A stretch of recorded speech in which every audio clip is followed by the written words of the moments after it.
Garo yesi betalo yaji yame Garo tandwe minchani oma be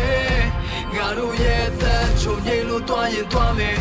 Garo twe myaga ye twede oma be Pido ta ono shema metiama yetibo Pido ta tiamya tamune lo nasebo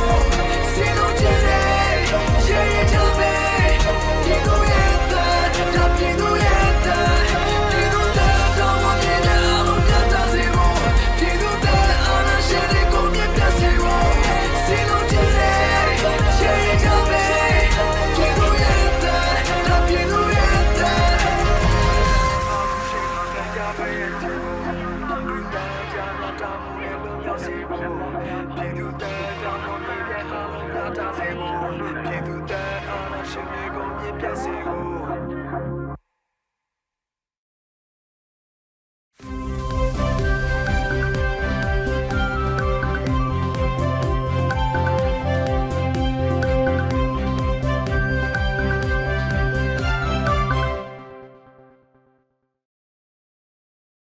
မြန်မာနိုင်ငံသူနိုင်ငံသားပေါင်းဘေးရန်ရဲ့တွေ့တွေ့ကကင်ဝေးပြီးကိုစိတ်နှစ်ပါးလုံခြုံအေးချမ်းကြပါစေလို့ PVTV ဖွဲ့သားတွေကဆုတောင်းမေတ္တာပို့သလိုက်ရပါတယ်။ခုချိန်ကစပြီး PVTV သတင်းတွေကိုတင်ဆက်ပေးတော့မှာပါ။ကျွန်မနေကြပါရှင်။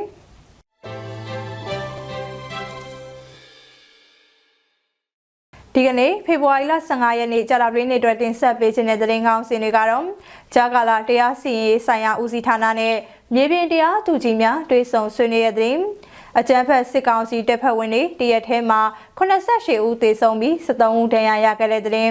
ရခိုင်နဲ့ပလောဝတိုက်ပွဲအတွင်းအကြမ်းဖက်စစ်တပ်ရဲ့ဗိုလ်မှူးချုပ်စောမင်းထွန်းနဲ့ဗျူဟာမှုကိုအရှင်ဖမ်းမိခဲ့ပြီးတပ်မမှုနဲ့ဗျူဟာ2ဦးကိုအသေးဖမ်းမိကတအုပ်ပျောက်ဆုံးနေတယ်လို့ရဟိုင်တပ်တော်ကထုတ်ပြန်လိုက်တဲ့တဲ့နွေဦးတော်လိုင်းကာလအတွင်းကြာဆုံးခဲ့ရသူပေါင်း4525ဦးထိရှိနေခဲ့ပြီလို့ AAPP ထုတ်ပြန်လိုက်တဲ့သတင်းနဲ့ဒီနေ့အတွက်မြန်မာနိုင်ငံတဝန်းကလူမျိုးပေါင်းစုံဘာသာပေါင်းစုံပါဝင်တဲ့ဆီယနာရှင်တော်လိုင်းဆန္ဒပြလူထုတပိတ်သတင်းတွေပဲဖြစ်ပါတယ်။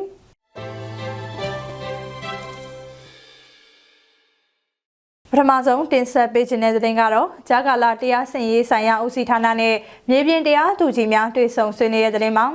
မြို့သားညီညွတ်ရေးဆိုရတရားရေးဝန်ကြီးဌာနဂျာကာလာတရားစီရင်ရေးဆိုင်ရာဦးစီးဌာနနဲ့မြေပြင်တရားသူကြီးများတွေ့ဆုံဆွေးနွေးတဲ့အစည်းအဝေးမှတ်စီနှစ်မြင့်ဆောင်2024ကိုဖေဖော်ဝါရီလ10ရက်နေ့မနက်10:00 နာရီမှာပြုလုပ်ခဲ့ကြပါတယ်။အစည်းအဝေးမှာတရားရေးဝန်ကြီးဌာနဂျာကာလာတရားစီရင်ရေးဆိုင်ရာဦးစီးဌာနညွှန်ကြားရေးမှူးချုပ်ကတရားရုံးမှာနေ့စဉ်နဲ့အမျှကြုံတွေ့နေရသောအခက်အခဲများအားဦးစီးဌာနနဲ့ပွင့်ပွင့်လင်းလင်းဆွေးနွေးတိုင်ပင်နိုင်ရတဲ့အတွက်ဦးစီးဌာနနဲ့တွေ့ဆုံတဲ့အစည်းအဝေးများကိုကျင်းပခြင်းဖြစ်ကြောင်းမိမိတို့အနေဖြင့်မြေပြင်တရားစီရင်ရေးလုပ်ငန်းလှုပ်ဆောင်ရမှာလိုအပ်ချက်များကိုအမြန်ဆုံးအဆင်ပြေချောမွေ့နိုင်စေရေးလှုပ်ဆောင်နေကြောင်းမြေပြင်မှာကြုံတွေ့နေရတဲ့အခက်အခဲများရှိပါကအခက်အခဲတစ်ခုချင်းစီလိုက်တင်ပြရန်ဖြစ်ကြောင်းအကျဉ်းသားများနဲ့ပတ်သက်ပြီးတော့လည်းလိုအပ်ချက်များကိုအကျဉ်းဦးစီးဌာနနဲ့ညှိနှိုင်းဆောင်ရွက်လုပ်ကိုင်လျက်ရှိပါကြောင်းမြေပြင်ရုံးများရဲ့အခက်အခဲများနဲ့ပတ်သက်တဲ့ပေါင်းဆက်ညှိနှိုင်းရန်ဂျာကာလာတရားစီရင်ရေးဆိုင်ရာဗဟိုကော်မတီမှတင်ပြခဲ့ကြောင်းလက်ရှိမှာမြို့နယ်အလိုက်ပေါင်းဆက်ညှိနှိုင်းရေးကော်မတီများဖွဲ့နိုင်ရန်ဆွေးနွေးထားကြောင်းတရားစီရင်ရေးနဲ့ပတ်သက်ပြီးလည်း၎င်းစီမံခန့်ခွဲရေးနဲ့လည်းပတ်သက်ပြီး၎င်းအခက်အခဲများရှိပါကပွင့်ပွင့်လင်းလင်းမေးမြန်းဆွေးနွေးတိုင်ပင်ရန်ဖြစ်ကြောင်းပြောကြားခဲ့ပါတယ်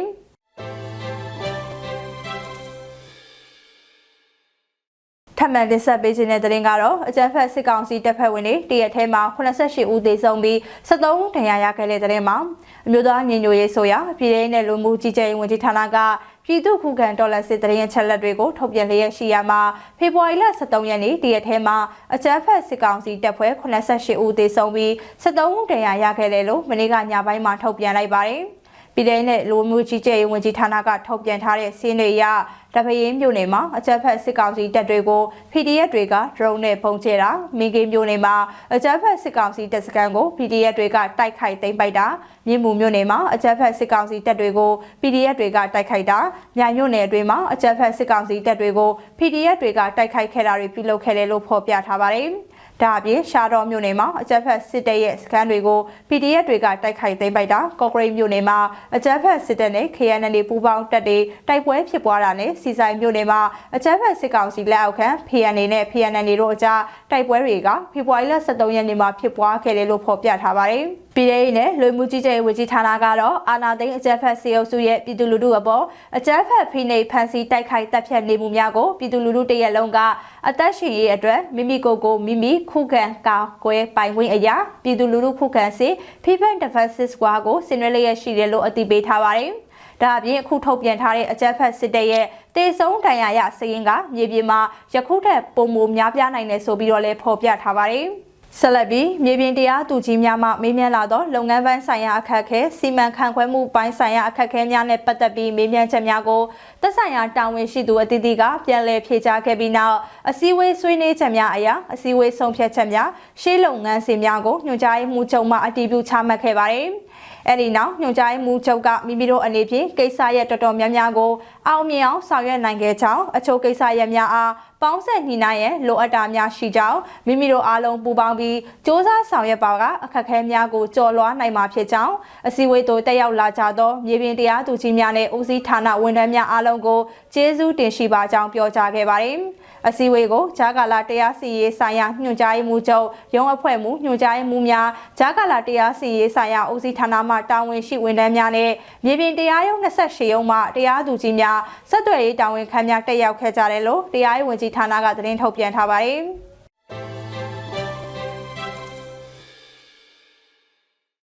ဆက်လက်တင်ဆက်ပေးခြင်းတဲ့သတင်းကတော့ရခိုင်နဲ့ပလောဝတိုက်ပွဲအတွင်းအကြမ်းဖက်စစ်တပ်ရဲ့ဗိုလ်မှူးချုပ်ဇော်မင်းထွန်းနဲ့ဗျူဟာမှုကိုအရှင်ဖမ်းမိခဲ့ပြီးတော့တပ်မမှုနဲ့ဗျူဟာမှု2ဦးကိုအသေးဖမ်းမိကတအူးပျောက်ဆုံးနေတယ်လို့ရခိုင်တပ်တော်ကထုတ်ပြန်လိုက်တဲ့သတင်းမှာရခိုင်နဲ့ပလောဝတိုက်ပွဲအတွင်းအကြမ်းဖက်စစ်တပ်ရဲ့ဗိုလ်မှူးချုပ်ဇော်မင်းထွန်းနဲ့ဗျူဟာမှုကိုအရှင်ဖမ်းမိခဲ့ပြီးတော့တပ်မမှုနဲ့ဗျူဟာမှု2ဦးကိုအသေးဖမ်းမိကတအူးပျောက်ဆုံးနေတယ်လို့ရခိုင်တပ်တော် AA ကမနေ့ကညပိုင်းမှာအသိပေးထုတ်ပြန်လိုက်ပါတယ်။ဖေဖော်ဝါရီလ9ရက်နေ့နဲ့10ရက်နေ့တွေကကြောက်တော်မြို့နယ်အပေါဝရွာအနီးရေချောင်းတိုက်ပွဲအတွင်းမှာအသက်လူထွက်ပြေးလာတဲ့အကြမ်းဖက်စစ်တပ်လက်အောက်ခံစကကခိုးတပ်မမှုဗိုလ်မှူးချုပ်ဇော်မင်းထွန်းအသက်52နှစ်ကို၎င်းတို့ရဲ့တပ်ဖွဲ့ဝင်အချုံနဲ့အတူရခိုင်တပ်တော်ကအရှင်လက်ရဖမ်းဆီးမိခဲ့တာပါ။ဒါအပြင်အကြမ်းဖက်စစ်တပ်ရဲ့ကြောက်တော်စကကကိုလက်အောက်ခံနီးဗျူဟာ3ဗျူဟာမှုဖြစ်တဲ့ဒုဗိုလ်မှူးကြီးညီညီဝင်းကိုတော့ပြီးခဲ့တဲ့ဇန်နဝါရီလ16ရက်နေ့ကအရှင်ဖမ်းဆီးရရှိခဲ့ပြီးရခိုင်တပ်တော်ကစေဝါကူတာပေးခဲ့တယ်လို့ဆိုပါတယ်။အဆိုပါအကြမ်းဖက်ဒုဗိုလ်မှူးကြီးညီညီဝင်းကိုဖမ်းဆီးရမိချိန်မှာအိုကောင်းနဲ့ရင်ဘတ်မှဒဏ်ရာရရှိပြီးတေလူမျောပါဖြစ်နေရကြောင်းရခိုင်တပ်တော်ကစေဝါကူတာမှုပေးပြီးကောင်းမွန်စွာပြုစုစောင့်ရှောက်ထားပေးလို့အသက်ဘေးမှကင်းလွတ်ခွင့်ရကပြန်လည်ကျန်းမာနေပြီဖြစ်တယ်လို့ဖော်ပြထားပါတယ်။ရခိုင်တပ်တော်ကဖေဖော်ဝါရီလ9ရက်နေ့ကအကြမ်းဖက်စစ်တပ်ရဲ့မြောက်ဦးခမာယ300ကိုတိုက်ခိုက်သိမ်းပိုက်စဉ်အတွင်းမှာလေတပ်မ17တပ်မမှုဗိုလ်မှူးကြီးမင်းမင်းထွန်းကိုလည်းကဲဆယ်ချိန်မရလိုက်လို့အသေးဖမ်းဆီးရမိခဲ့တယ်လို့ဆိုပါတယ်။ဒါအပြင်ပလောဝမြို့နယ်အတွင်းမှာလည်းရခိုင်တပ်တော်ရဲ့ပြူဟာမြောက်ထိုးစစ်တွေကြောင့်အကြမ်းဖက်စစ်ကောင်စီရဲ့နှုံမှုပြူဟာမှုဒုဗိုလ်မှူးကြီးပညာပိုင်စုံကိုဒီဇင်ဘာလဒုတိယအပတ်တိုက်ပွဲကာလမှာတလက်ထံရတွေနဲ့အသေးဖမ်းဆီးရမိခဲ့တယ်လို့လည်းအသိပေးထားပါတယ်။ဆက်လက်ပြီးပလောဝမြို့နယ်အခြေဆိုင်အခြားရှေ့တန်းဌာနချုပ်တစ်ခုဖြစ်တဲ့စကားစတစ်ကိုရှေ့တန်းဌာနချုပ်တပ်မမှုဗိုလ်မှူးချုပ်ဇင်မျိုးဆွေကတော့ပျောက်ဆုံးနေတယ်လို့အခြေအနေကိုလည်းအတည်ပြုမရနိုင်သေးဘူးလို့လည်း AA ကဖော်ပြထားပါတယ်။အလားတူအခြားစစ်တုံးပန်းတွေစစ်ဘက်ရဲဘက်နဲ့၎င်းတို့ရဲ့မိသားစုဝင်တွေကပြင်းထန်စွာဒဏ်ရာရရှိသူတွေရဲ့အသက်နဲ့ခန္ဓာကိုယ်လည်းရခိုင်တပ်တော်ရဲ့ဆေးဘက်ဆိုင်ရာတပ်ဖွဲ့ဝင်တွေကအကောင်းဆုံးကယ်တင်ထားခဲ့ပြီးဖြစ်တယ်လို့လည်းဆိုပါတယ်။ရခိုင်နဲ့ပလောဝဒေသကိုရခိုင်တပ်တော် AA ကပြီးခဲ့တဲ့နှစ်နိုဝင်ဘာလ23ရက်နေ့ကစတင်တိုက်ပွဲဖော်ဆောင်ခဲ့တာဖြစ်ပြီးပလောဝမြို့နယ်တစ်ခုလုံးအပါအဝင်ရခိုင်ပြည်ရဲ့မြို့ကြီးများဖြစ်ကြတဲ့ပေါတော့ကြောက်တော်မင်းပြားနဲ့မြောက်ဦးမြို့တွေကအကြမ်းဖက်စစ်ကောင်စီရဲ့စစ်ဘက်ရဲဘက်တပ်စခန်းတွေအားလုံးကိုရခိုင်တပ်တော်ကတခုမှကြမ်းအားလုံးထိုးစစ်ဆင်တိုက်ခိုက်နိုင်ခဲ့ကအဲ့ဒီမြို့တွေကိုသိမ်းပိုက်ရရှိထားပြီးလည်းဖြစ်ပါတယ်။ဒါအပြင်ဘူးတီတောင်နဲ့မောင်တော်မြို့တွေကနေချားဆောင်တပ်စခန်းပေါင်းမြောင်များနဲ့ရန်ဘဲမြို့နဲ့အခြားမြို့အချို့ကရဲစခန်းအချို့ကိုလည်းသိမ်းပိုက်ထားပြီးဖြစ်တဲ့ဆိုတာနဲ့လက်နက်ချအညံ့မခံတဲ့ရန်သူစခန်းတွေကိုရခိုင်တပ်တော်ကဆက်လက်ထိုးစစ်ဆင်တိုက်ခိုက်နေတယ်လို့အသိပေးဖော်ပြထားပါတယ်။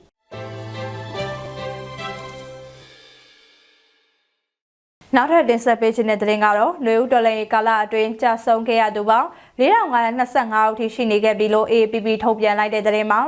အကြမ်းဖက်စစ်တပ်ကအာဏာသိမ်းပြီးနောက်အရက်သားပြည်သူတွေကိုတပ်ဖြတ်လျက်ရှိရာမှာဖေဖော်ဝါရီလ14ရက်နေ့အထိစင်းတွေအရကြာဆုံးခဲ့ရသူ4525ဦးထိရှိနေခဲ့ပြီဖြစ်တယ်လို့နိုင်ငံရေးကျင်းသားများကူညီဆောက်ရှောက်ရေးအသင်း AAPP ကထုတ်ပြန်လိုက်ပါတယ်။ နိုင်ငံရေးကျင်းသားများကူညီစောင့်ရှောက်ရေးသည် AAPP ရဲ့မှတ်တမ်းပြုချက်တွေအရ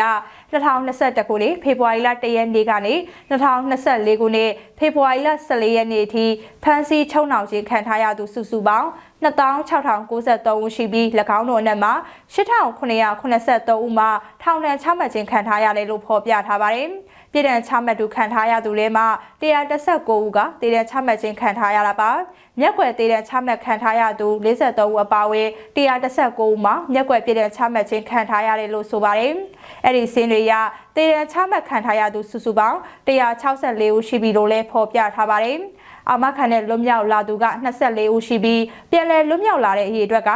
9,988ဦးရှိတယ်ဆိုပါတယ်။ဖော်ပြပါကိန်းဂဏန်းအရေအတွက်တွေက AAPP မှကောက်ယူထားတဲ့အရေအတွက်ဖြစ်ပြီးမြေပြင်မှာဖြစ်ပွားနေတဲ့အချက်လက်နဲ့ကိန်းဂဏန်းအရေအတွက်တွေကယခုထက်ပိုမိုများပြားနိုင်တယ်လို့ဖော်ပြထားပြီးအချက်လက်တွေထပ်မံကောက်ယူရရှိလာပါကဆက်လက်ထဲသွင်းဖော်ပြသွားမယ်လို့ဆိုပါတယ်။အရက်ဖက်ဖွဲ့စည်းရဲ့ခေါင်းဆောင်တွေအရက်သားတွေတက်ကြွလှုပ်ရှားသူတွေသတင်းသမားတွေ CDN လှုပ်ရှားနေတဲ့ဝန်ထမ်းတွေစတဲ့နယ်ပယ်တီးတီးကမြေသူမဆိုဖန်စီထိန်သိမ်းတရားစွဲဆိုခြင်းခံထားရတာတွေနဲ့လူဦးတော်လည်းရေးအတွင်းကြာဆုံးခဲ့ရသူတွေရဲ့အချက်လက်တွေကိုသိရှိပါကနိုင်ငံရေးချင်းသားများကူညီစောင့်ရှောက်ရေးသည် AAPP ကိုလည်းဆက်သွယ်ဖို့ဖော်ပြထားပါတယ်။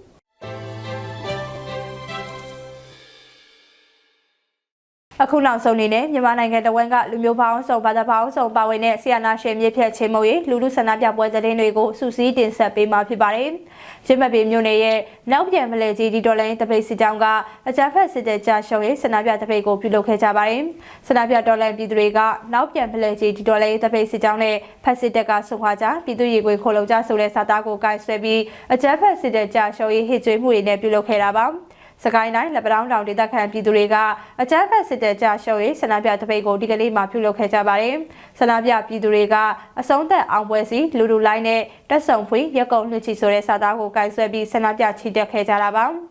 ချင်းမပင်မြို့နယ်မှာအောင်လန်လွတ်မီထောင်းသွင်းသည့်တပိတ်စစ်ကြောင်းကအကြမ်းဖက်စစ်တပ်ကြာရှုံးရေးဆန္ဒပြတပိတ်ကိုဒီကနေ့မှပြုလုပ်ခဲ့ကြပါတယ်။ဆန္ဒပြဒေါ်လန်ပြည်သူတွေကအောင်လန်လွတ်မီထောင်းသွင်းသည့်တပိတ်စစ်ကြောင်းဆိုတဲ့စာသားကိုကိုင်ဆွဲပြီးအကြမ်းဖက်စစ်တပ်ကြာရှုံးရေးဟစ်ကြွေးမှုတွေနဲ့ပြုလုပ်ခဲ့ကြတာပါ။ဒေသခံဒေါ်လန်ပြည်သူတွေကနေမြေမငြိမ်သက်မှုတွေကြားထဲကပြီးအကြမ်းဖက်စစ်တပ်ကြာရှုံးရေးဆန္ဒပြတပိတ်ကိုနေ့စဉ်ပြုလုပ်နေကြတာပါ။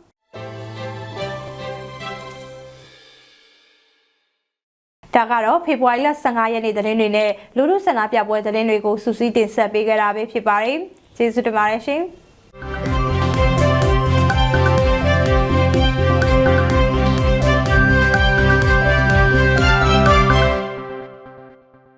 ဒီအချိန်ဟာသမိုင်းသိရင်နေချင်မို့ငါတို့လည်းပါဝင်ကူညီကြဖို့နိုင်ရဝထမ်းရင်တို့ကူပါစို့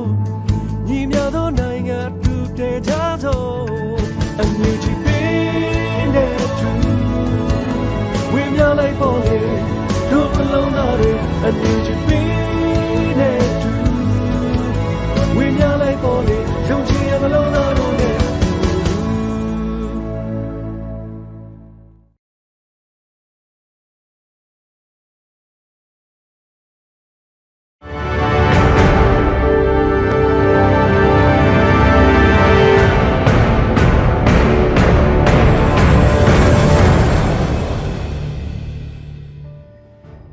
Welcome to PVTV International. I'm going to present this week's editions of our news roundup.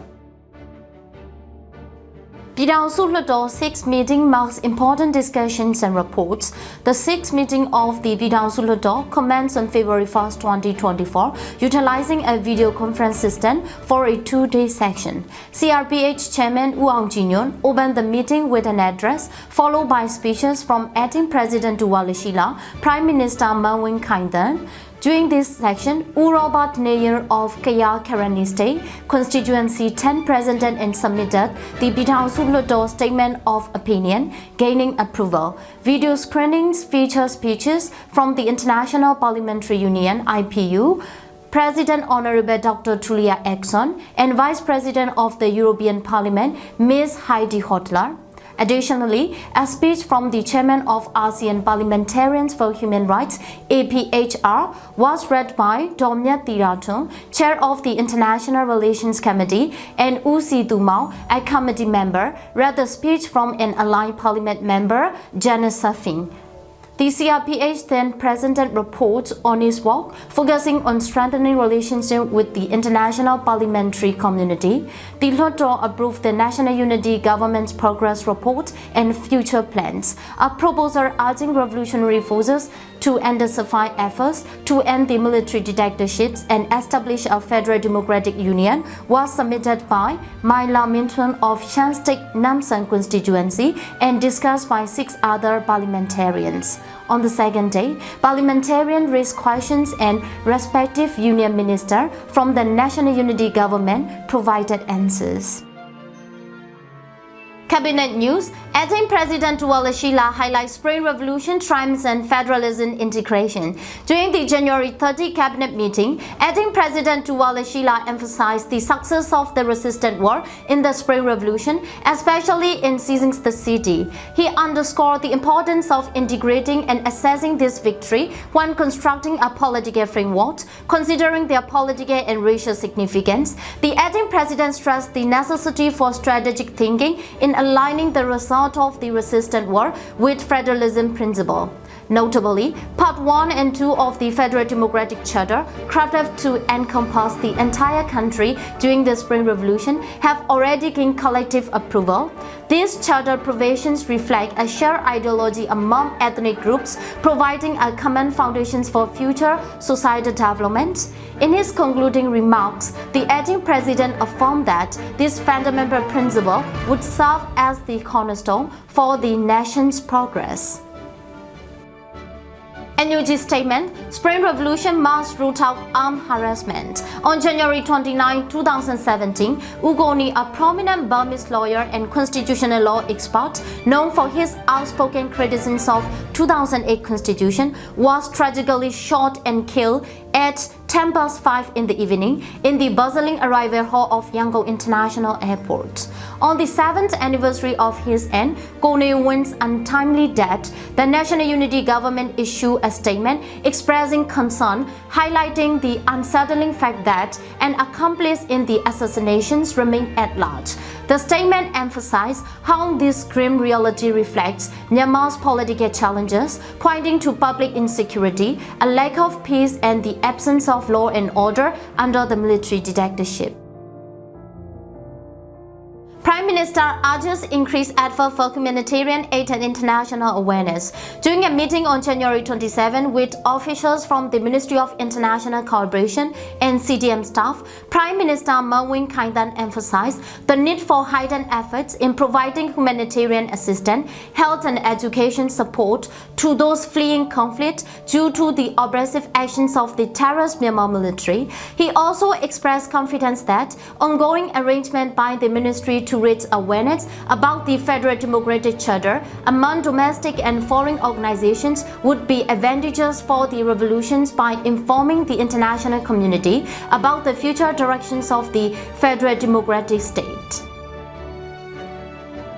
Revolutionary groups Unite for Justice and Stability announced transitional plans. On January 31st, collaborating revolutionary groups declared a shared commitment to establishing a process for justice for those wrongly affected by the conflict and implementing transitional justice measures. The agreement outlines the formations of transitional entities, including a transitional national unity government, TNUG, and transitional state, federal unit governments upon the complete ending of the military coup. The objective is to restore stability and peace, followed by the construction of a new federal democratic union aligned with the resultant of federal democratic constitution. The document further emphasized the importance of justice for conflict victims and delineations of a transitional justice process. The TNUG will be formed with the collective leaderships of individuals integral to the revolutionary forces and in accordance with the transitional federal democratic constitution.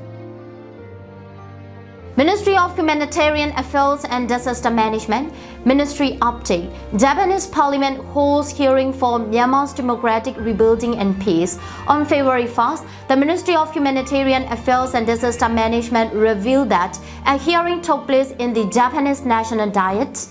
focusing on the reconstructions of Myanmar's democratic system, fostering peace and the establishment of a genuine federal union. Union Minister Dr. Win Myat A addressed the current situations in Myanmar, highlighting the challenges faced by those fleeing the conflict. He elaborated on the political policies under development and underscored the unified stance of groups collaborating to end the military dictatorships and construct a federal democratic union. Ministry reports 5.12 billion Myanmar kyats humanitarian aid in 2023 for revolution-affected populations. On January 2nd, the Ministry of Humanitarian Affairs and Disaster Management disclosed that a substantial 5.12 billion Myanmar kyats in humanitarian aid was dispatched during the period from January 1st, 2023 to December 31st, 2023. The aid targeted individuals significantly impacted by the revolution, focusing on 8 priority areas: local residents who face property damage from the terrorist military council, displaced individuals, casualties and their families, as well as vulnerable groups such as family, disabled individuals and CDM employees. The aid also extended to victims of natural disaster, political prisoners and their families, and others requiring assistance due to various reasons.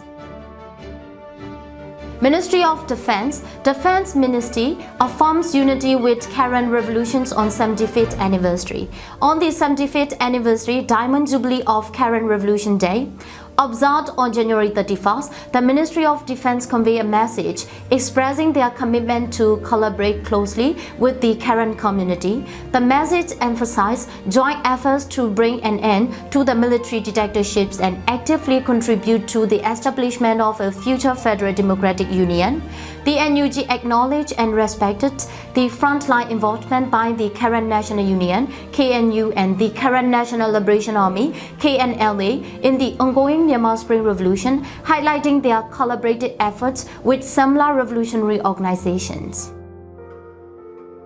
People Defense Force secure Shui BA following terrorist military council's attack. In a statement released on February 3rd, the Ministry of Defense confirmed that the People Defense Force PDF has successfully taken control of Shui BA in Homelin Township, Kamti District, Sagai, in response to renewed attack by the terrorist military council forces since January 13, 2024. The PDF, now in charge, has discovered the bodies and weaponry of the opposing military council troops within the town and is actively pursuing the retreating enemy forces.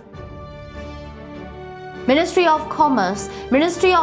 blacklist 64 UMFCCI executive tied to military council, offers a appeal process. As of January 29, the Ministry of Commerce has placed 64 Central Executive of the Union of Myanmar Federations of Chambers of Commerce and Industry (UMFCCI) on blacklist due to their collaborations with the terrorist military council. Blacklisted individuals are permitted to submit an appeal to the National Unity Government within 90 days, provided they pledge to disassociate from the Myanmar military and terminate any supporting relationships. The announcement highlights that UMFCCI, accused of benefiting from the military council's various violations, including human rights abuses, war crimes, genocide, crimes against humanity, and labor rights violation, has already been dissolved along with its constitution. Ministry of Home Affairs and Immigration. Ministry reports significant casualties among Myanmar military soldiers in People Defensive War counter-attack. In a statement on February 3rd, the Ministry of Home Affairs and Immigration confirmed that in response to the violent oppression, arrests, attacks and killing by the terrorist Myanmar military, nearly 40 of its members were killed and approximately 30 were injured during a counter-attack as part of the People Defensive War on February 1st. The announcement emphasized the right of the entire public to self-defense amid the ongoing conflict. Ministry of Human Rights. Union Minister of Human Rights and Korean Human Rights Commission Chairman hold crucial talks on February 2nd. Union Minister of the Ministry of Human Rights, Wang Myo-min, and Chairman of the Korean Human Rights Commission, Mr. Song Do-hon, engaged in discussion regarding the Republic of Korea government's role in addressing Myanmar military human rights violation. The meeting also delved into topics such as the establishment of an independent and capable human rights commission in Myanmar, potential collaborations in human rights promotion activity, support for the National Unity Government's human rights initiative, and the feasibility of holding hearings on the human rights of Myanmar citizens in Korea for their protection. Ministry of Education. National Unity Government enters academic collaborations Memorandum of Understanding with Arizona State University. On February 1st, the Ministry of Education of the National Unity Government announced the signing of the Memorandum of Understanding MOU with Arizona State University ASU in the United States. The MOU outlines collaborated efforts in academic fields encompassing student, teacher, and researchers exchanges, sending scholars joint textbook creations, and workshop organizations.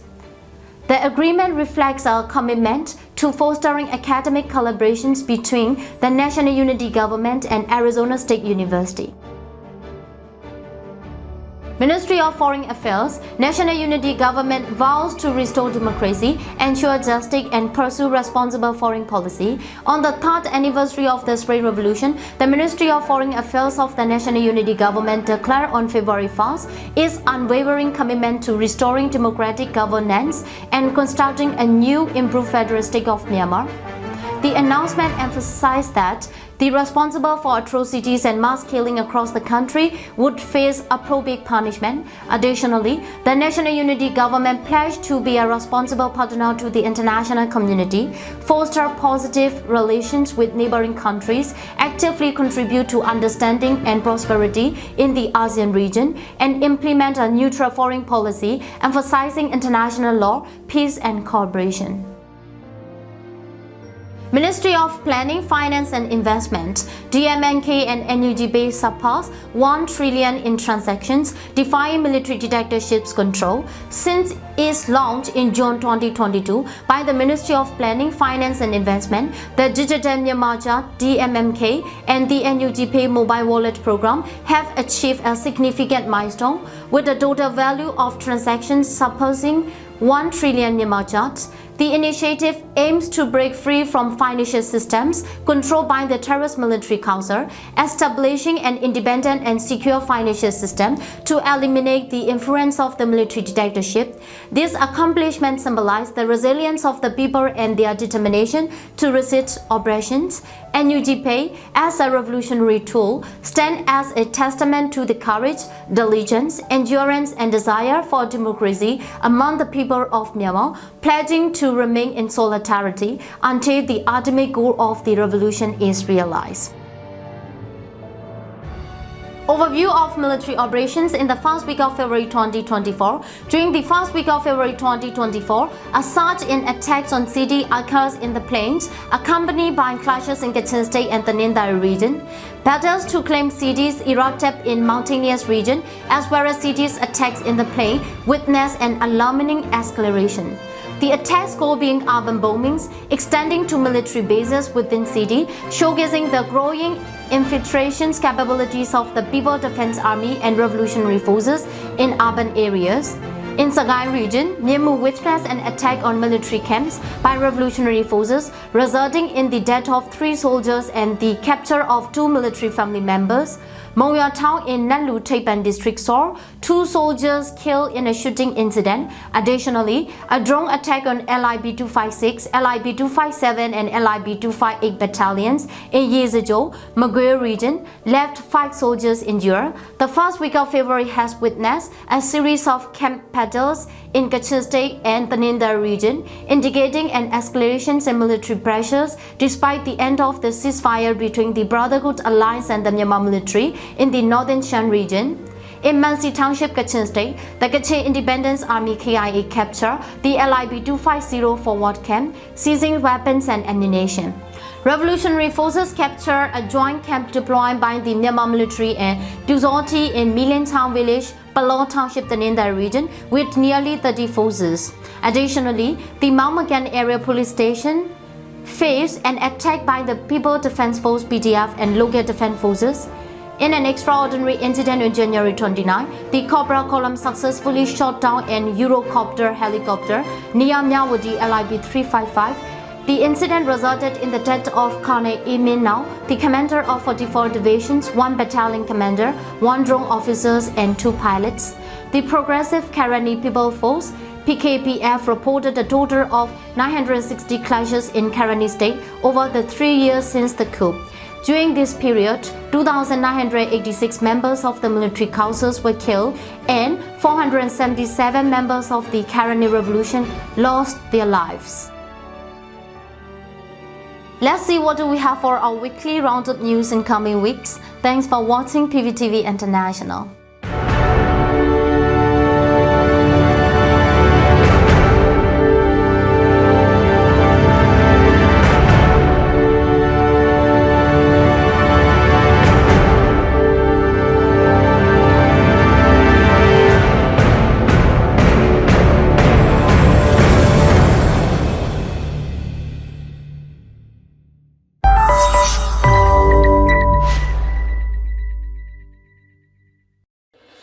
Lâu châu luân là chính ngô, nhân lưu tu đại tuổi, cả quê pin mẹ, kitty digital P2P.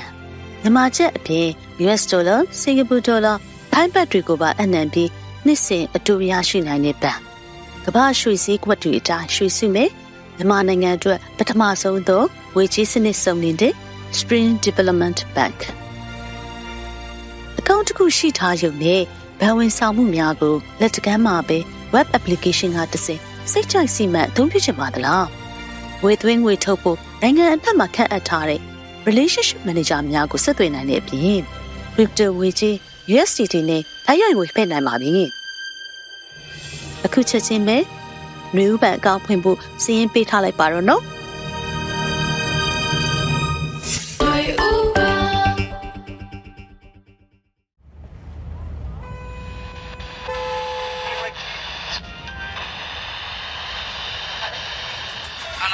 Now, sit up by Ned Long and the Bay Pouch Jabo. Tolay in our Zuriga, Lonzo, Jared, Piduriga, the Bay Pouch Javare, Ubanga told them Mabia, Young Aha, is a Chauyan and Tuja, Guarelo. The town of Satakune, Mila Satoniga, Tokian, Kevare. Below the Bay Pouch Jaja, sit up when we Tiga Lavi, and Nezo no Didugo Pine Tapjatari, John Ned Donine, do RFA Yomare. Sit at home, Yamabiane, sit at home, Togoni, Young Chabu. စစ်ကောင်စီနဲ့စီပင်ကစိုင်ပိုင်ရှင်တွေနဲ့စီးပွားရေးသမားတွေကိုဖိအားပေးချိန်ချောက်နေတယ်လို့စိုင်ပိုင်ရှင်တွေစီကနေစုံစမ်းသိရပါတယ်။စစ်တပ်ရဲ့ထုတ်ကုန်တွေကိုတပိတ်မှောက်ပြီးမဲ့လဲကိုပိုင်ဈေးကွက်ရှိပြီးသားဖြစ်လို့ရောင်းလို့ရတဲ့နေရာမှာစိတ်ရောင်းသွားမယ်လို့တုံ့ပြန်ပြောဆိုပါတယ်။အဲဒီထုတ်ကုန်ပစ္စည်းတွေဘယ်လိုစားအောင်ဆိုပြည်သူလူထုပဲစားတာဖြစ်ပါတယ်။ပြည်သူလူထုပဲပုံဆွဲတာဖြစ်တယ်။မပို့ဘူးပေါ့ဗျာ။မပို့ရင်မစားရုံမရှိတာပေါ့။ဒါပဲရှိပါ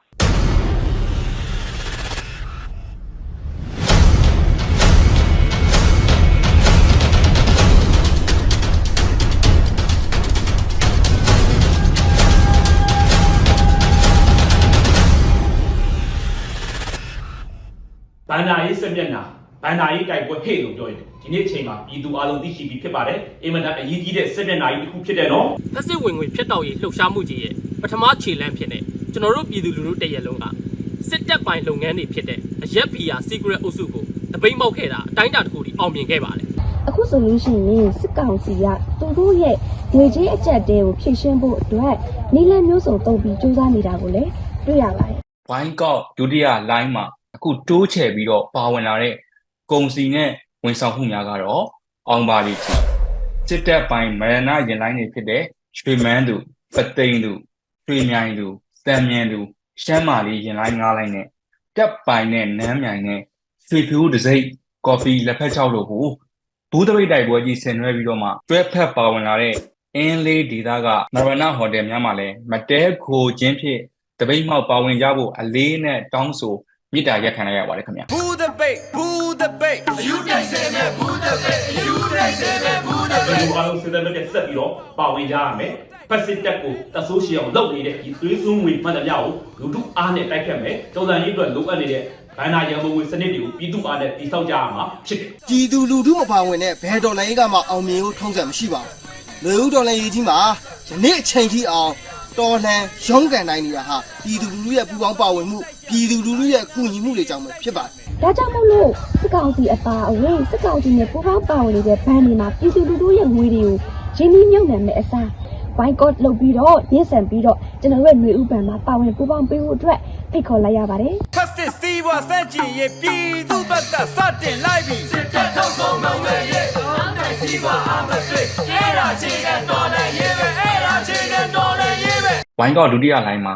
တိုးချဲ့ပါဝင်လာတဲ့ကုန်စည်နဲ့ဝန်ဆောင်မှုများကိုကျွန်တော်ပြန်ပြီးတင်ပြပါမယ်။အောင်ပါလီတီစစ်တပ်ပိုင်းမရဏရင်လိုင်းတွေဖြစ်တဲ့ရွှေမန်းသူပသိမ်သူရွှေမြိုင်သူတံမြန်သူရှမ်းမာလီရင်လိုင်း9လိုင်းနဲ့တက်ပိုင်နဲ့နမ်းမြိုင်နဲ့စီပီယူဒစိတ်ကော်ဖီလက်ဖက်6တို့ကိုဘူးတပိတ်တိုက်ပွဲကြီးအကြီးကျယ်ဆင်နွှဲပြီးတော့မှတွဲဖက်ပါဝင်လာတဲ့အင်းလေးဒေတာကမရဏဟိုတယ်များမှာလည်းမတဲကိုချင်းဖြစ်တပိတ်မှောက်ကြပါလို့အနေနဲ့တောင်းဆိုတိုက်တွန်းမေတ္တာရပ်ခံပါတယ်ခင်ဗျာဖက်စစ်ဝင်ငွေဖြတ်တော့ပြည်သူ့ဘဏ္ဍာတိဆောက်ဖက်စစ်ဝင်ငွေဖြတ်တာပြည်သူ့ဘဏ္ဍာတိဆောက်ဖက်စစ်ဝင်ငွေဖြတ်တော့ပြည်သူ့ဘဏ္ဍာတိဆောက်ဖက်စစ်ဝင်ငွေဖြတ်တော့ပြည်သူ့ဘဏ္ဍာတိဆောက်ဖက်စစ်ဝင်ငွေဖြတ်တော့ပြည်သူ့ဘဏ္ဍာတိဆောက်စစ်ကောင်စီရဲ့ထုတ်ကုန်တွေကိုစစ်ကောင်စီရဲ့အကျိုးစီးပွားကိုဝိုင်းတော်လုပ်ပြီးရက်တန်ပြစ်ချမတုံးဆွဲတဲ့ရှောင်းကျင်ကြဟဲ့ဝိုင်းတော်လုပ်ပြီးရက်တန်ပြစ်ချမတုံးဆွဲတဲ့ရှောင်းကျင်ကြဟဲ့ပြည်သူတွေပါမနိုင်မဲ့ပွဲမို့ပြည်သူတွေပါမ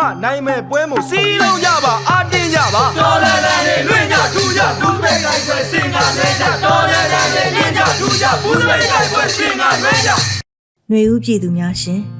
်ပြည်သူခုခံစစ်တွေကြောင့်တပ်အင်အားပြုံးတီးပြီးမြေပြင်မှာအထိနာလာတဲ့စစ်အုပ်စုဟာ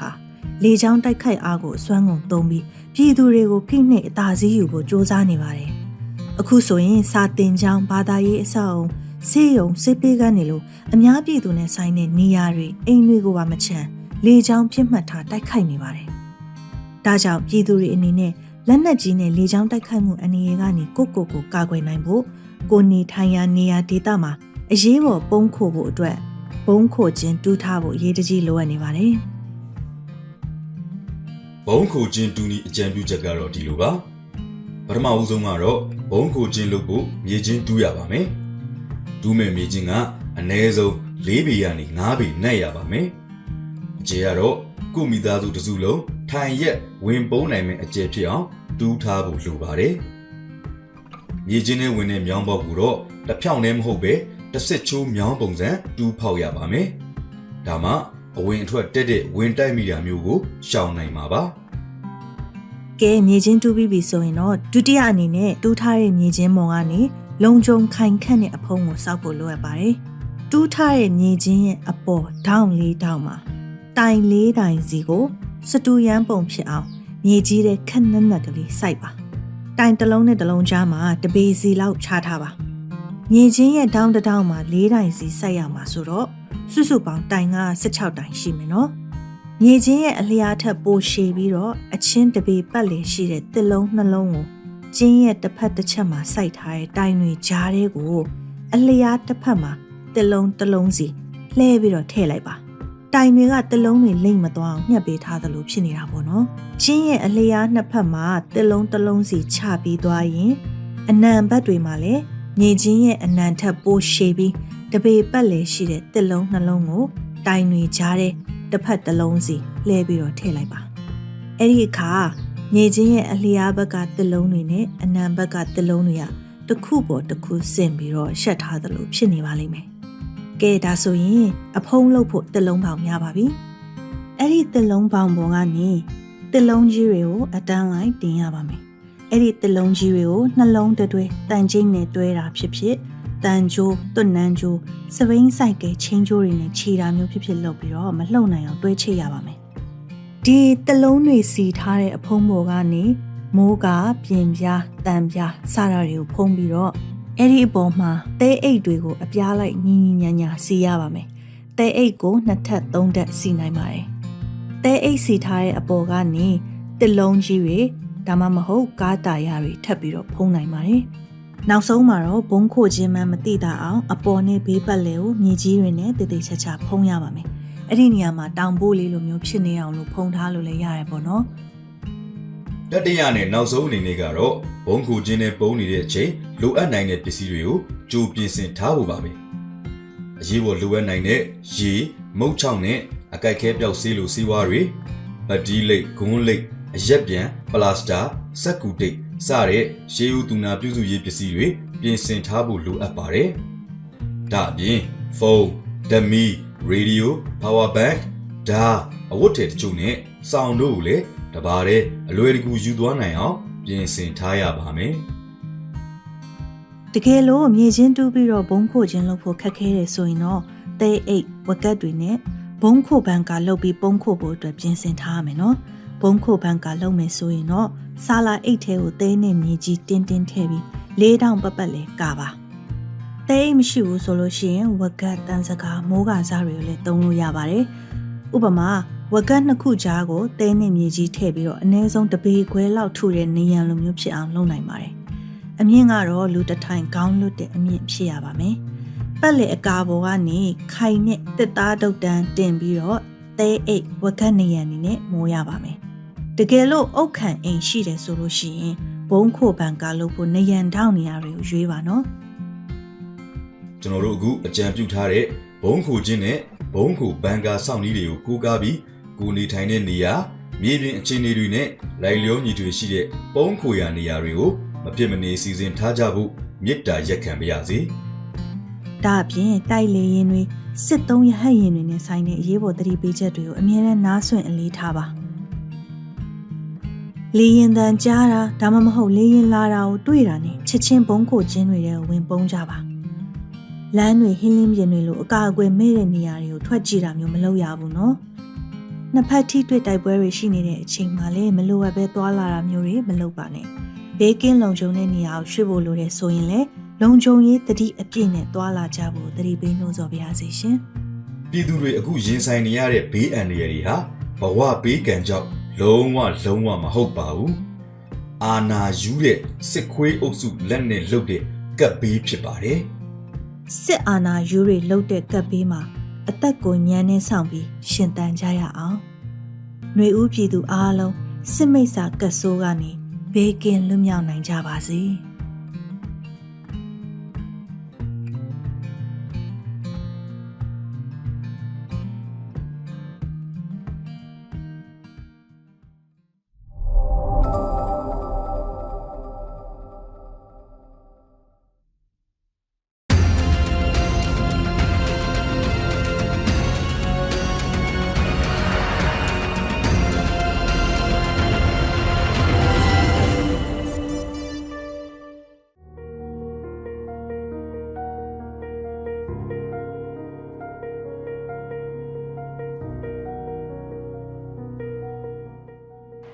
တော်လှန်ရေးကာလအတွင်းပြည်သူတဦးတယောက်စီကစလို့တမိသားစုတရက်ကွက်တမြို့နယ်အထိလုံခြုံစွာနေထိုင်နိုင်ဖို့အတွက်ကြိုတင်ပြင်ဆင်ကြရမယ့်လိုအပ်ချက်တွေကိုသူပြောပြပေးခြင်းပါတယ်။တော်လှန်ရေးကာလအတွင်းသတင်းအချက်အလက်တွေကိုစဉ်ဆက်မပြတ်ဂရုစိုက်စောင့်ကြည့်နားဆွင့်နေရပါမယ်။ကိုစောင့်ကြည့်နားဆွင့်နေတဲ့မီဒီယာတွေကယုံကြည်စိတ်ချရဖို့တော့လိုပါမယ်။ဥပမာပြည်သူအစိုးရ NUG ကထုတ်လွှင့်နေတဲ့မီဒီယာ channel တွေယုံကြည်စိတ်ချရတဲ့သတင်းမီဒီယာတွေတိုင်းရင်းသားဒေသအခြေစိုက်သတင်းမီဒီယာတွေမိမိနေထိုင်ရာဒေသအတွင်းတိုက်ပွဲတွေစတင်လာပြီဆိုရင်လုံခြုံစွာပြောင်းရွှေ့ဖို့အခုကတည်းကကြိုတင်ပြင်ဆင်ထားဖို့လိုအပ်ပါမယ်ဒေသအတွင်းဘေးလွတ်ရာပြောင်းရွှေ့ခိုးလုံဖို့လိုအပ်တဲ့တက်ကြီးရွယ်အိုတွေမတန်ဆွမ်းတွေကိုဝင်ဆောင်မိခင်တွေကလေးငယ်တွေရဲ့စည်ရင်းကိုကြိုတင်ပြုစုထားရပါမယ်ရွှေ့ပြောင်းတဲ့နေရာဒေသတစ်ခုနီးစပ်တဲ့လုံခြုံရာနေရာဒါမှမဟုတ်ပြည်သူအစိုးရ NUG ထိန်းချုပ်နယ်မြေတွေတိုင်းရင်းသားလွတ်မြောက်နယ်မြေတွေမှာရှိတဲ့စစ်ရှောင်စခန်းတွေစသဖြင့်ကြိုတင်သတ်မှတ်ပြင်ဆင်ထားရပါမယ်ရွှေ့ပြောင်းဖို့အတွက်သယ်ယူပို့ဆောင်မှုလမ်းကြောင်းတွေကိုလည်းအနည်းဆုံး2ခုကြိုတင်သတ်မှတ်ပြင်ဆင်ထားရပါမယ်လုံခြုံရေးအရလမ်းကြောင်းတွေကိုရှုပ်ဝက်ထားပြီးမိုင်းအန္တရာယ်ကင်းရှင်းမှုကိုအထူးသတိပြုဆောင်ရွက်ရပါမယ်တဦးတယောက်ချင်းကစလို့အစုအဖွဲ့တွေအထိဆက်သွယ်နိုင်တဲ့ဖုန်းနံပါတ်နဲ့အဓိကတာဝန်ခံတွေစေဝါကုသပေးနိုင်တဲ့ကျန်းမာရေးတာဝန်ခံတွေရဲ့ဖုန်းနံပါတ်တွေကိုစာရင်းပြုစုထားရပါမယ် မိသားစုတွေပြန်လည်ဆုံတွေ့ဖို့စုရက်တစ်ခုကိုလည်းသတ်မှတ်ပြုလုပ်ထားရပါမယ် မိမိအိမ်ကထွက်ခါချိန်မှာကိုနဲ့မပါယူဆောင်သွားဖို့အရေးပေါ်အိတ်ကိုပြင်ဆင်ထားရပါမယ်အဲ့ဒီအိတ်ထဲမှာဘာတွေပါသင့်တယ်လဲဆိုတော့အရေးကြီးစာရွက်စာတမ်းငွေသားဘဏ်ကတ်ဆေးဝါး power bank radio ရေနဲ့ကြာရှည်ခံအာဟာရပြည့်ဝတဲ့ရိတ်ခါကြောက်တွေပါရပါမယ်မိသားစုတိုင်းအတွက်ရှေးဦးသူနာပြုဆေးနဲ့ဆေးပစ္စည်းတစ်တာနိုင်မီးချစ်ဖျောင်းနိုင်ခြင်ဆေးဓာတ်စားလုံးနဲ့အမျိုးသမီးတန်ရှင်းရေးသုံးပစ္စည်းတွေကိုလည်းအစင်သင့်စုဆောင်းထားရှိရပါမယ်တော်လိုင်းရေးအင်အားစုတွေရဲ့ထိန်းချုပ်ဒေသတွေထိစက်နယ်မြေတွေပြောင်းရွှေ့ရန်ခက်ခဲတဲ့နေရာဒေသတွေမှာနေထိုင်သူပြည်သူတွေအနေနဲ့လေကြောင်းနဲ့လက်နက်ကြီးအန္တရာယ်တွေကနေကာကွယ်နိုင်မှုပုံခိုစရာနေရာတွေဘုံခိုခြင်းတွေနဲ့ကရုတ်ခြင်းတွေကြိုတင်ပြင်ဆင်ထားရမှာပဲဖြစ်ပါတယ်တိုက်ပွဲတွေစတင်လာပြီးဆိုရင်လက်နက်တိုက်တွေရဲစခန်းတွေစစ်တပ်စစ်ဆေးရေးဂိတ်တွေလက်နက်ကင်အဖွဲ့အစည်းတွေရဲ့စစ်စခန်းတွေနဲ့ဝေးတဲ့နေရာကိုတင်းရှောင်ဖို့လိုအပ်ပါမယ်အကယ်လို့ပြစ်ခတ်မှုဖြစ်ပွားတယ်ဆိုရင်ဖြစ်ပွားရာရက်နဲ့စန့်ကျင်ဘက်နေရာကိုတင်းရှောင်ရပါမယ်ကြီးစံလာရရက်နဲ့လွတ်ရနေရာမှာနေကြရမယ်ပြိုပြက်ထိခိုက်နေတဲ့အဆောက်အဦတွေကိုရှောင်ရှားပြီးခိုင်ခန့်လုံခြုံတဲ့အဆောက်အဦဒါမှမဟုတ်လုံခြုံတဲ့ကရုတ်ကျင်းတွေပုံခိုရပါမယ်အကယ်လို့ကိုကပြင်ပမှာရောက်ရှိနေတယ်ဆိုရင်တစ်ပင်တွေထူထပ်တဲ့ကြီးကွယ်ရာရှိတဲ့နေရာတွေမှာပုံခိုရပါမယ်မိသားစုဝင်တိုင်းရဲ့သွေးမျိုးစားကိုခန္ဓာကိုယ်ရဲ့မြင်လွယ်သောနေရာမှာ permanent pen နဲ့ဖြစ်စေလက်ပတ်နဲ့ဖြစ်စေရေးသားချိတ်ဆွဲထားရပါမယ်အခြေခံရှေးဦးသူနာပြုနည်းလမ်းတွေကိုလေ့လာသိရှိထားဖို့ကြိုးစားသင့်ပါတယ်လက်နက်ငယ်လက်နက်ကြီးနဲ့ပောက်ကွဲစေတဲ့အရာတွေကိုလေ့ကျင့်သင်ကြားထားခြင်းမရှိဘဲကင်တွယ်တာစူးစမ်းတာတွေမလုပ်ကြပဲဝေးရာနေရာမှာနေကြဖို့လိုပါတယ်မိမိခန္ဓာကိုယ်ကိုယောဂပိုးမွှားမဝင်စေဖို့တတ်နိုင်သမျှတန်ရှင်းစွာထားရပါမယ်မိမိနဲ့မိသားစုနဲ့မိတ်ဆွေတွေအကြားချင်းချင်းနှစ်သိမ့်ပေးတာရင်းနှီးစွာနေထိုင်တာအကောင်းမြင်ဝါဒအတွေးတွေနဲ့နေထိုင်တာစတဲ့အလေးကျင့်တွေကိုပြိုးထောင်ကြရပါမယ်အရေးတော်ပုံမုတ်ချအောင်ရမည်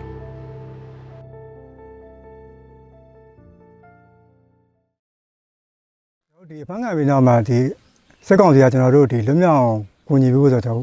့မကြုံခဲ့ပါဘူးရှင်းလည်းမရှိခဲ့ပါဘူးသူတို့ဒီလွတ်မြောက်မကူညီပေးတဲ့ပြင်သူတို့လူမဟုတ်ပါဘူးလို့တော့သူတို့ကငင်းဆိုခဲ့တယ်ပေါ့နော်ဒါကျွန်တော်သိခဲ့ရတယ်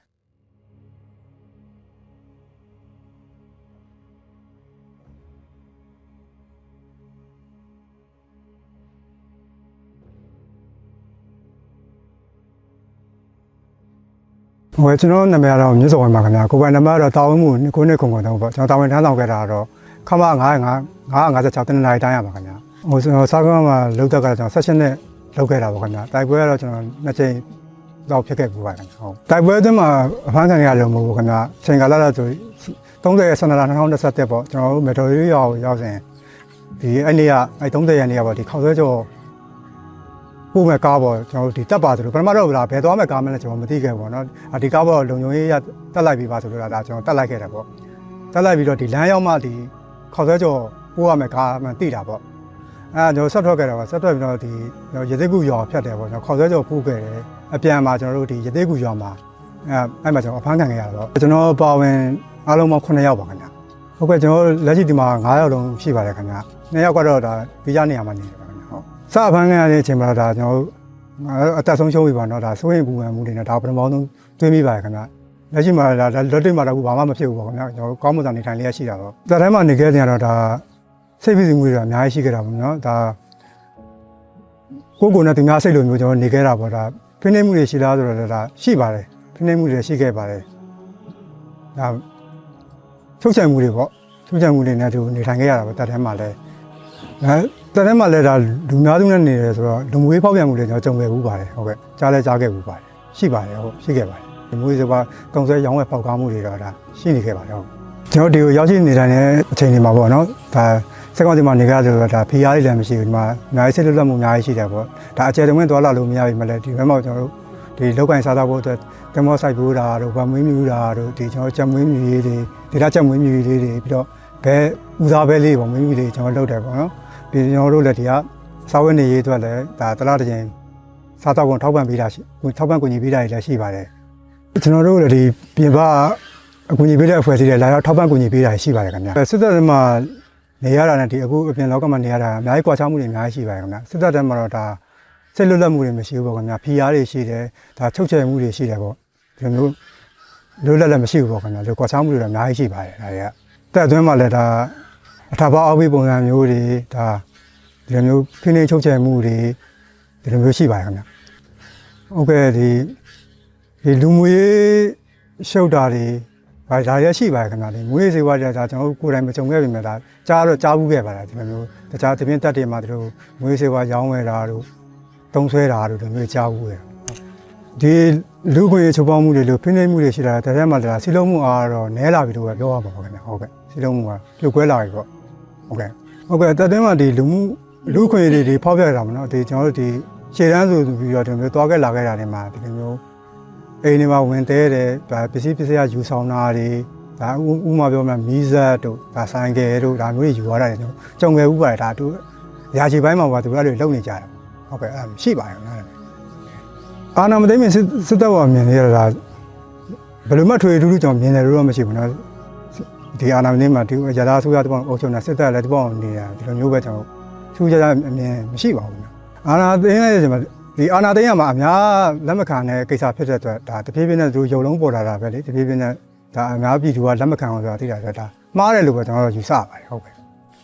ခုနကပြောလို့ပဲဒီຫນွေဦးတော်လိုင်းရေးမှာလည်းဒါအများပြည်သူကလက်မခံလို့ဒါဒီစနစ်ကိုစန့်ကျင်တာပေါ့ခင်ဗျဒီလိုမျိုးဒါအများပြည်သူလက်မခံတဲ့စနစ်တစ်ခုစန့်ကျင်တဲ့တော်လိုင်းရေးတစ်ခုပါပဲခင်ဗျအဲ့လိုမျိုးဟုတ်ကဲ့ကျွန်တော်ဒီအဖမ်းခံပြီးတော့မှဒီစက်ကောင်စီကကျွန်တော်တို့ဒီလွတ်မြောက်ဝင်ညီပြီးဆိုတော့ကျွန်တော်မကြုံခဲ့ပါဘူးရှင်းလည်းမရှိခဲ့ပါဘူးပြီးခဲ့ပြီဒီတို့ပြန်ကြားရေးဌာနပြောတာတော့ကျွန်တော်ပြန်ကြားခဲ့တာပေါ့နော်ဒါသူတို့လူတွေမဟုတ်ပါဘူးသူတို့စစ်တီတွေမဟုတ်ပါဘူးဒါဒီဘက်ကတစ်ဖက်ကလောက်ပြန်ဖန်တီးထားတာပါဆိုပြီးတော့ပြောဆိုခဲ့တာကျွန်တော်ကြားခဲ့ရသိခဲ့ရပါတယ်ဒါသူတို့ဒီလွတ်မြောက်ကိုညီပေးတဲ့ပြင်သူတို့လူမဟုတ်ပါဘူးလို့တော့သူတို့ကငင်းဆိုခဲ့တယ်ပေါ့နော်ဒါကျွန်တော်သိခဲ့ရပါတယ်မြေဦးတော်လိုင်းရဲ့မှာတော့ဒီအများပဲလူငယ်တွေပေါ့နော်လူငယ်တွေကဒီအာဏာသိမ်းစစ်တပ်ကိုဒါလက်မခံနိုင်လို့ဒီစစ်အာဏာရှင်စနစ်ကိုလက်မခံနိုင်တော့လူငယ်တွေကဒါစူပေါင်းဝိုင်းတော်လိုင်းတစ်ခုလောက်တာပေါ့နော်ဒီတော်လိုင်းရလည်းဒါနိုင်ငံတော်တော်လိုင်းဖြစ်သွားတာအောင်မြင်မှုတွေရှိလာမှာပါဟုတ်ကဲ့ဒီຫນွေဦးတော်လိုင်းပြီးရင်တော့ကျွန်တော်မှမိသားစုရှိတယ်ပေါ့နော်ဒါမိသားစုနဲ့ကျွန်တော်အေးချမ်းချမ်းကျွန်တော်ပြန်နေမယ်ပေါ့ပြန်နေနေမှပြီးတော့ဒီဘက်ကလည်းဒါကျွန်တော်တို့ပြန်တဲ့တီဆော်ရေးမှာအကူအညီတို့ကျွန်တော်တို့ပေါဝင်ဖို့ဖိတ်ခေါ်ကျွန်တော်တို့ဝိုင်းဝန်းလှုပ်ဆောင်ပေးဖို့အသင့်ရှိပါတယ်ဟုတ်ကဲ့ပြည်သူတွေပါပြောချင်တယ်တော့ဒီဆက်အာဏာရှင်အာဏာသိမ်းမှုတစ်ခုကြောင့်ဒီလိုမျိုးဒီမတိမငြိမ်ဖြစ်နေတာတွေကအများဆုံးငြိမ်းချမ်းပါစေလို့ပဲကျွန်တော်ဆုတောင်းပါတယ်ခင်ဗျာဟုတ်လူရဲ့အတ္တသမားတယောက်ကြောင့်ဒီလိုမျိုးဖြစ်ခဲ့တဲ့အဖွဲ့အစည်းတစ်ခုတည်းမှာနေခဲ့ရတာမျိုးဒါကျွန်တော်တို့တော့အထင်မြင်မလွဲမှားဘူးပေါ့နော်ကျွန်တော်အောက်ခြေစစ်တီတွေကိုဒါကျွန်တော်တောင်းပန်ချင်ပါတယ်ဒါမျိုးတစ်ခုတော့ဟုတ်တဲ့ထဲမှာအခုစက်ကောင်စီမှာရှိနေတဲ့လက်ရှိတောင်းရင်ထမ်းဆောင်တဲ့လူပေါ့နော်ဒါအခုလည်းအားလုံးလည်းအတိပါတနိုင်ငံလုံးလည်းသိတာပဲမဘယ်ဟာမှလည်းဘယ်ဟာမှန်လဲဆိုတာသူလည်းသိနေကြပါတယ်ဒါဒီဘက်မှာလည်းဒါတစ်ဖက်ကဒီဘယ်လိုပြောမလဲတွေးထူတာလိုမျိုးပေါ့နော်မိုင်းတိုက်တာဝါရမိုင်းတိုက်တာလိုမျိုးဒီဘက်ကဆိုးရတဲ့လူတွေမဟုတ်ပါဘူးဒါသူတို့ဒီ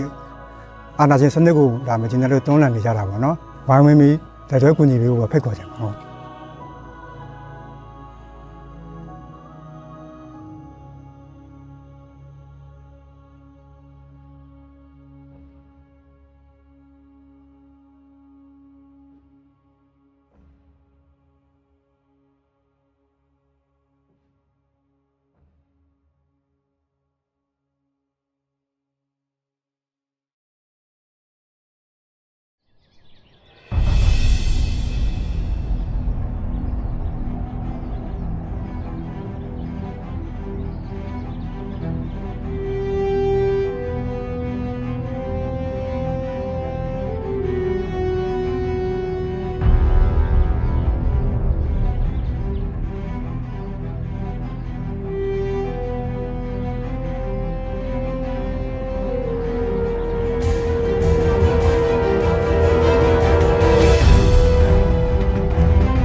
ပေပါရတဲ့ဒီနေ့ဆိုဆိုဖြစ်ပါတယ်။ကိုယ်ဒီလိုရှိတဲ့လူတွေအထောက်ရှိတဲ့ပုံမှာဒီရဲ့ဆက်ဆက်နေတာနိုင်ငံတော်အစိုးရအခြေအနေတွေ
ရှုံးမှုဖြစ်ရမည်အကြောင်းတရားနဲ့ချုံတော်လို့မရခဲ့ပြီဒီသူတွေတိုက်ပွဲတွေတင်ဖြစ်ပြီတရားကင်းမဲ့အာဓမ္မနဲ့လို့ရချသည်အာနာယူကြလေပြီမျိုးသားလုံးတို့ကြဖို့သိရှိရမည်အာနာရှင်စနစ်ဆုံးသက်ရမည်အာနာရှင်စနစ်ဆုံးသက်ရမည်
Do the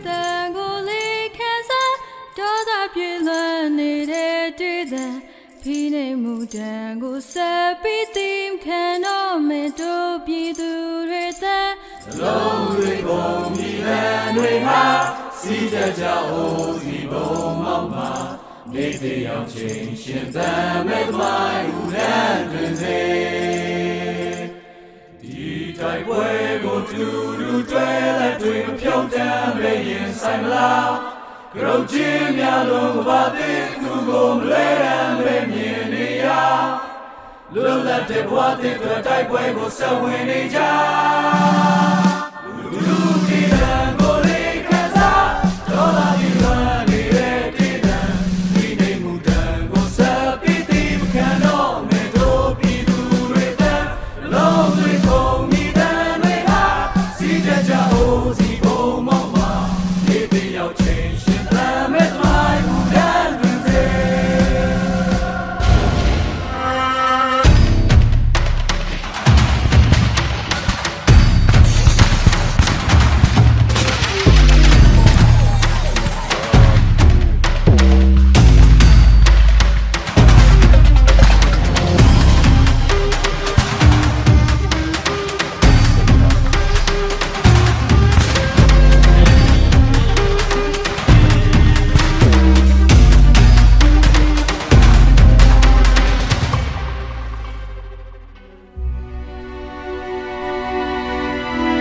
ဒီຫນွေဥတော်လိုင်းရေးမှာအကြမ်းဖက်စစ်အာဏာရှင်တွေရဲ့ရက်စက်ကြမ်းကြုတ်မှုကြောင့်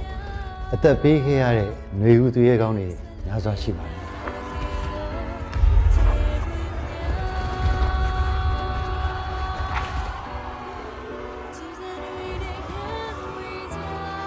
ຫນွေဥတော်လိုင်းရေးမှာကိုယ့်ရဲ့ရှင်သွေးတူဒါမှမဟုတ်မိဘတူဒါမှမဟုတ်ကိုယ့်ရဲ့အိမ်အောင်ဘက်တူဒါမှမဟုတ်လဲဆွေမျိုးသားချင်းအစရှိသဖြင့်ဆုံးရှုံးလိုက်ရတဲ့ဒီမိသားစုရဲ့ဆုံးရှုံးမှုဟာ ဘာနဲ့မှအစားထိုးလို့မရတဲ့ဖြည့်သိမ့်လို့မရတဲ့ဆုံးရှုံးမှုတစ်ခုပါသူတို့အားလုံးကလည်းဒီဆုံးရှုံးမှုတွေအတွက်စိတ်ထိခိုက်နာခြင်းခံစားကြရတယ်နာကျင်ခံစားနေလို့ပြီးပဲအသက်ပေးခဲ့ကြတဲ့မျိုးဦးသူရဲကောင်းတွေရဲ့မိသားစုတွေအတွက်ဘဝနောင်ရဲ့အဆင်ပြေဖို့စောင့်ရှောက်မှုတွေတစုံတရာလိုအပ်ပါတယ်။အဲဒီအတွက်ရင်းနှီးပေးဆက်ခဲ့ကြတဲ့သူရဲကောင်းတွေရဲ့ကိုယ်စားအသက်ရှင်ကြံ့ရခဲ့တဲ့ကျွန်တော်တို့တွေက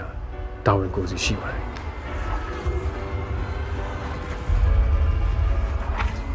တော်လိုင်းမှာမြင့်မြတ်စွာအသက်ပေးလှူခဲ့ကြတဲ့မျိုးဦးသူရဲကောင်းတွေကိုဂုဏ်ပြုရလဲရောက်တယ်လို့ဒီသူရဲကောင်းတွေရဲ့ကြံရစ်သူမိသားစုတွေအတွက်လည်းတစုံတရာနှစ်သိမ့်မှုပေးရရောက်တယ်လို့ຫນွေဦးတော်လှန်ရေးအောင်မြင်ဖို့အတွက်အထောက်အကူပြုရလဲရောက်တဲ့တို့ຫນွေဦးသူရဲကောင်းများအတွက်ငွေတိုက်စာချုပ်အစီအစဉ်မှာတက်အားသည့်ပါဝင်ပေးကြဖို့အတွက်သူဖိတ်ခေါ်ပြစီရှင်တော်လှန်ရေးအတွက်အသက်ပေးလှူခဲ့တဲ့ຫນွေဦးသူရဲကောင်းတွေကိုရည်စူးပြီးတော့သူတို့ရဲ့ကြံရစ်သူမိသားစုတွေအတွက်အထောက်အပံ့တစုံတရာဖြစ်ဖို့တို့ຫນွေဦးသူရဲကောင်းများအတွက်ငွေတိုက်စာချုပ်တွေကိုဝယ်ယူအားပေးရှင်နေဆိုရင်တော့ www.facebook.com/ourspringheroes Facebook page ကနေတစ်ဆင့်တိုက်ရိုက်ဝယ်ယူနိုင်ပါတယ်ရှင်။မြို့တော်လှန်ရေးမှာမြင့်မြတ်စွာအသက်ပေးခဲ့ကြရတဲ့သူရဲကောင်းတွေရဲ့အမည်ပါတဲ့ဘွန်စာချုပ်တွေကိုအလူရှင်တွေရဲ့လက်ထဲကိုပေးပို့သွားမှာဖြစ်ပြီးတော့တော်လှန်ရေးအောင်တဲ့နေ့ NUG ကဘောင်းငွေတွေပြန်ထုတ်ပေးတဲ့အခါမှာတော့ဒီငွေတွေကိုကျန်ရည်သူမိသားစုတွေရဲ့လက်ထဲရောက်အောင် PVTV နဲ့သက်ဆိုင်ရာတာဝန်ရှိဝန်ကြီးဌာနတွေကတာဝန်ယူပေးပို့ပေးသွားမှာဖြစ်ပါတယ်။အကယ်၍များကျန်ရည်သူမိသားစုတွေနဲ့ဆက်သွယ်မရတာမျိုးစက္ကန့်မဲ့မိသားစုဝင်တယောက်ယောက်မရှိတော့တာမျိုးဒီလိုကိစ္စမျိုးတွေဖြစ်လာမယ်ဆိုရင်တော့ဒီငွေတွေကိုကြားဆုံးသူရဲကောင်းတွေနဲ့သက်ဆိုင်တဲ့ကိစ္စရပ်တစ်ခုခုမှာထည့်သွင်းအသုံးပြုသွားမှာဖြစ်ပါတယ်။တော်လှန်ရေးကြီးအပြီးမှာကွက်ကွက်နေတဲ့အချို့သောမိသားစုဝင်တွေဟာပြန်ဆောင်ကြမှာဖြစ်ပေမဲ့ဘယ်တော့မှပြန်မဆောင်နိုင်တော့တဲ့မိသားစုဝင်တွေရှိနေမှာအတိအကျပါပဲ။တော်လှန်ရေးအတွက်မြင့်မြတ်စွာအသက်ပေးခဲ့ကြတဲ့နေဦးသူရဲကောင်းတွေရဲ့ကြံရစ်မိသားစုဝင်များကိုသက်ရှင်ကြံရစ်ခဲ့ကြတဲ့ကျွန်တော်တို့အားလုံးကဝိုင်းဝန်းဆောင်ရှောက်အောင်ပါအားလုံးရဲ့တောင်းပါရှိတော့ပုံအောင်ပါ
ဟုတ်ကိုကြီးကျွန်တော်စကားမှာဆက်ရှောင်နေတာအားများလာတယ်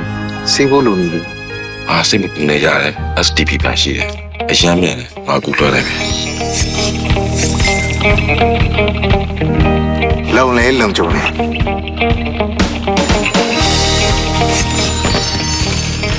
အမကန်ချက်လည်းရှိတယ်ဖာရီဇင်ပေါ်လေးပြီးသွားပြီဆရာမကြီးကလေးတွေကျောင်းဆောင်နေစောက်ဖို့အတွက်ကျွန်တော်ပတ်စံလွှဲလိုက်မယ်နော်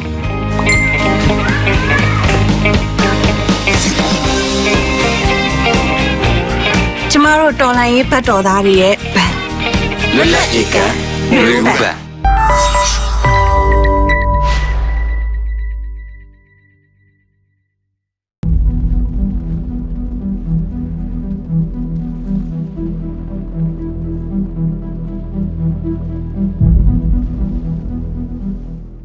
မင်္ဂလာပါ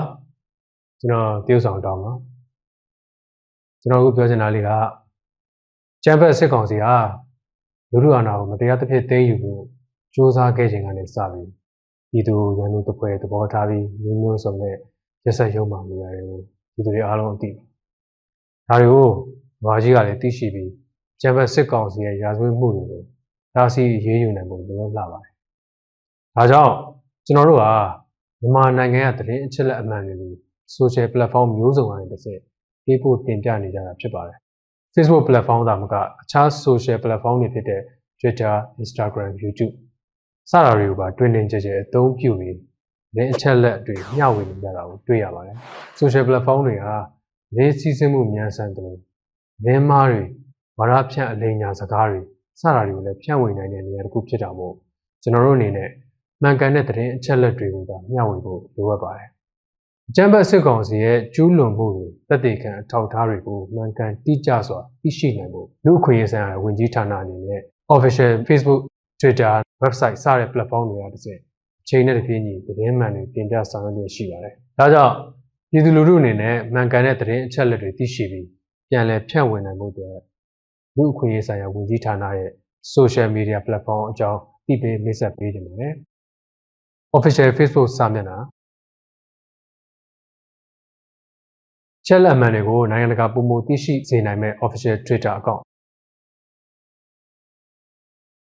လူ့အခွင့်အရေးဆိုင်ရာဆောင်ရွက်နေမှုတွေကိုအချိန်နဲ့တပြေးညီသိရှိနိုင်စေမဲ့ official website ဒီ social platform တွေကနေသတင်းအချက်လက်တွေအများဆုံးသိရှိနိုင်ဖို့နဲ့သတင်းအချက်လက်တွေကိုမျှဝေနိုင်ပါတယ်။ like and follow လေးတွေလှုပ်ဆောင်ထားဖို့လိုအပ်တဲ့အကြောင်းပြည်သူလူထုကိုသတင်းစကားပါးရစေခင်ဗျာ။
The night neon bella.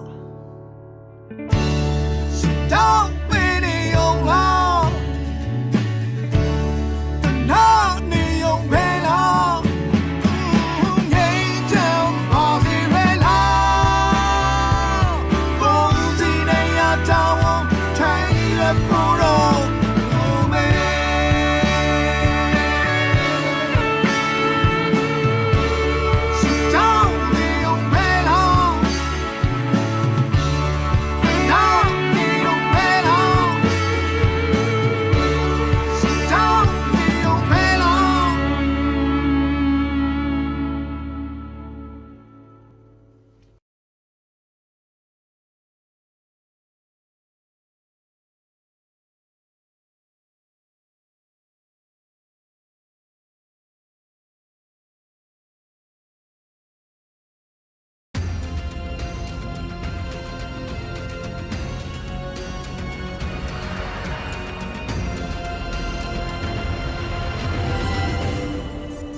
Choose overစစ်ကောင်စီ lobby မှိုင်းဝေ Telegram channel ကတော့တရင်မှတစ်ခုကိုတင်ပြီးတော့ပြည်သူတွေကိုချင်းထည့်နေပါတယ်။အဲ့ဒါကတော့ရှမ်းပြည်တောင်ပိုင်းစီဆိုင်မြို့မှာ PNL နဲ့ KNDF တို့ကတိုက်ပွဲဖြစ်ပွားတာမရှိဘဲနဲ့လက်နက်ကြီးနဲ့ပစ်ခတ်ခဲ့တဲ့အတွက်နေအိမ်ချို့မီးလောင်ပျက်စီးသွားတယ်ဆိုပြီးရေးသားဖြန့်ချီနေတာပါ။အဲ့ဒီ post ရဲ့ပြန်နေမှုက like 298နဲ့ view 19200ရှိတာကိုတွေ့ရပါတယ်။အကြောင်းအရာကိုစစ်ကြည့်တဲ့အခါမှာတော့လွဲမှားနေပါတယ်။လွတ်လပ်ပြီးယုံကြည်စိတ်ချရတဲ့သတင်းဌာနတွေမှာကစစ်ကောင်စီတပ်တွေနဲ့လက်အောက်ခံပြည်သူစစ်တပ်တွေကသာစီဆိုင်မျိုးအပြင်အနီးနားမှာရှိတဲ့ကြေးရွာတွေကိုပါလက်နက်ကြီးတွေအပြင်လေကြောင်းကနေပါရည်ရွယ်ချက်ရှိနဲ့တိုက်ခိုက်ပြီးတော့ပြည်သူတွေကိုတပ်ဖြတ်တာနေအိမ်တွေကိုဖျက်ဆီးတာတွေပြုလုပ်နေတာပါ။ MyWay Telegram Channel ဖော်ပြချက်ကိုဖတ်ချက်ရကြည့်မယ်ဆိုရင်တော့အစာဆုံးလောက်ချက်ဖန်တီးတဲ့ဆက်ချက်ဖြစ်နေတာကိုတွေ့ရပါတယ်။သတင်းလားချင်းလားခွဲခြားသိမြင်ပြည်သူလူထုတရက်လုံးချင်းထက်ခံခြင်းပေးမှကင်းဝေးပျော်ရွှင်နိုင်ကြပါစေ။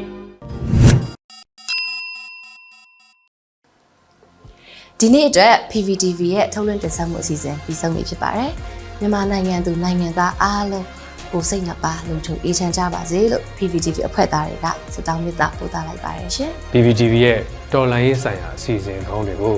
PVTV ရဲ့ YouTube Channel, Facebook Page နဲ့ Website တို့ကနေနေ့စဉ်ထုတ်လွှင့်တင်ဆက်လျက်ရှိသလို Mizzima နဲ့ DTV တို့ရဲ့ Satellite Channel တွေမှာလည်းကြည့်ရှုနိုင်ပြီဖြစ်ပါတယ်။ PVTV ရဲ့ YouTube Channel ဖြစ်တဲ့ youtube.com/c/pvtv မြန်မာကိုပြည်သူတွေကြည့်ရှုရတဲ့ရရှိတဲ့ငွေတွေနဲ့တော်လိုင်းရေးမှာမြင့်မြတ်စွာအသက်ပေးခဲ့ကြတဲ့ຫນွေဦးသူရဲကောင်းတွေရဲ့ကြံရည်သူမိသားစုတွေကိုထောက်ပံ့မှုတစုံတရာပြုလုပ်ပေးနိုင်ဖို့ရည်ရွယ်ပြီးတော့ဒုຫນွေဦးသူရဲကောင်းအတွက်ငွေတိုက်စာချုပ်ကိုတစ်လလင်3ဦးစာဝယ်ယူပေးလျက်ရှိနေပါတယ်။